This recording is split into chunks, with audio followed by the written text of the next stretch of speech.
Assalamualaikum warahmatullahi wabarakatuh. Perkenalkan, saya Riris Rahmawati dari kelompok 13. Ingin mereview video materi kelompok 5 yang berjudul mengenai urgensi akad pada lembaga keuangan syariah. Yang pertama, pengertian dan dasar hukum akad syariah. Di dalam Islam, pengertian akad berasal dari bahasa Arab, yaitu al-qad, yang berarti perikatan, perjanjian, persetujuan, dan pemufakatan. Secara istilah fikih, akad didefinisikan dengan pertalian ijab dan qabul sesuai dengan kehendak syariat yang berpengaruh kepada objek perikatan. Selanjutnya, rukun akad terdiri dari beberapa bagian. Yang pertama, ijab dan qabul. Apa sih ijab dan qabul itu? Dinyatakan secara jelas, dan pernyataan ijab dan qabul ini berdasarkan kehendak masing-masing pihak secara pasti serta tidak ragu. Yang kedua, pihak yang berakad. Yang ketiga, objek.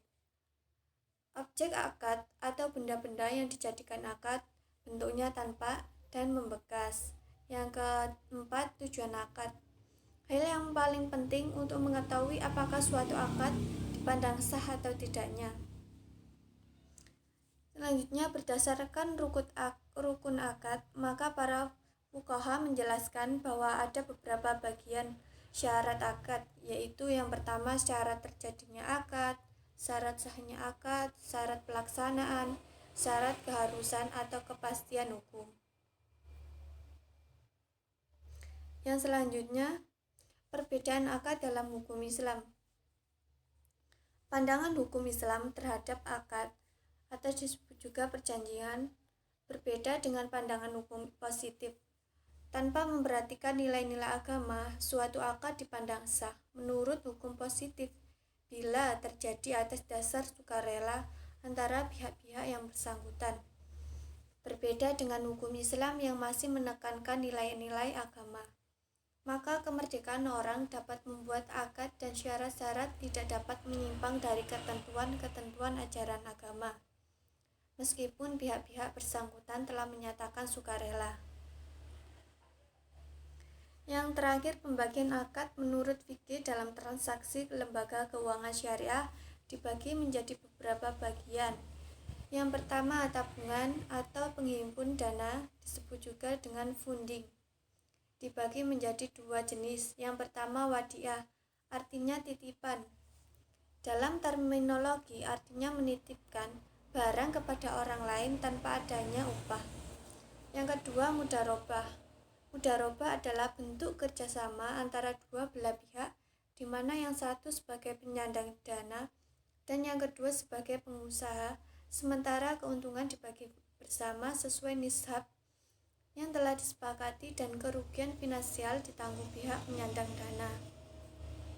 Yang kedua, berbasis jual beli seperti murabahah, salam, dan istihna. Yang pertama, murabahah adalah jual beli barang pada harga asal dengan tambahan keuntungan yang disepakati. Yang B, salam, adalah pembelian barang yang diserahkan di kemudian hari sementara pembayaran dilakukan di awal muka. Yang ketiga, istishna adalah merupakan suatu jenis khusus dari bai al-salam yang merupakan akad penjualan antara pembeli dan pembuat barang.